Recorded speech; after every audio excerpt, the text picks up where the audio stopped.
shoshilib ana nima desam bo'ladi? Men xursandligimdan aytyapman. Yaqinda keyingi videoda черный списке Liboyga beramiz. Bir dona pasportga черный списке bo'ladimi? Qanaqadir qarzi bo'ladimi? MEBdan 5 milliongacha qarzi bo'lsa ham 100% beramiz. Bir dona pasport o'ziga. Keyingisida bunda emas. Chunki testoviy rejimda birinchi yangi 3-4 ga emas, boshqa emas, boshqaga. Lekin 2-3 ga mana shunaqa arzon narx qilib beramiz. Keyin yana qo'yganmiz.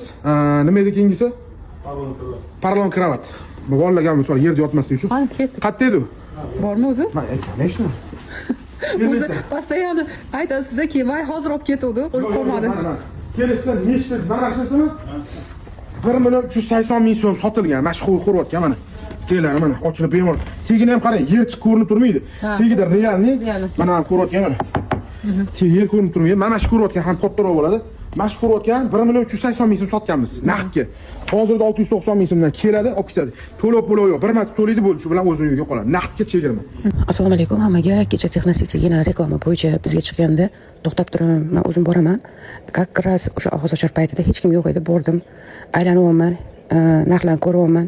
Keyin boshliqqa chiqdim, men keldim, ma'lumot olmoqchi edim, og'iz ochar-ku dedi. Biroz aylandim.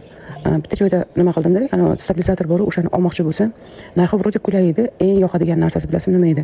O'sha stabilizatorni o'zlari qo'ygan ekan. Sotadigan stabilizator o'zlari ham qo'ygan ekan. Значит, yaxshi ekan. Endi ketay desa, ko'chada ketyapti. Foizga keluvdi. Kelin, 70% tugadi. Nimaga chiqardik? Ramazon tugamagan. 70% ayrim narsalar tugadi. Hozir yanada o'sha 70% ichida narsa qo'yamiz. 70% ichida narsa qo'yapman. Masalan, 3 ta narsa 3 kunga, ko'pga emas, chunki yetkazib bera olmayapman. Bugun?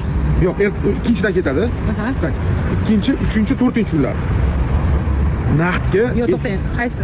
Oyning qaysi kunlari? Martda, ikkinchi, uchinchi, to'rtinchi kunlariga. Hali bor-ku. Yo'q.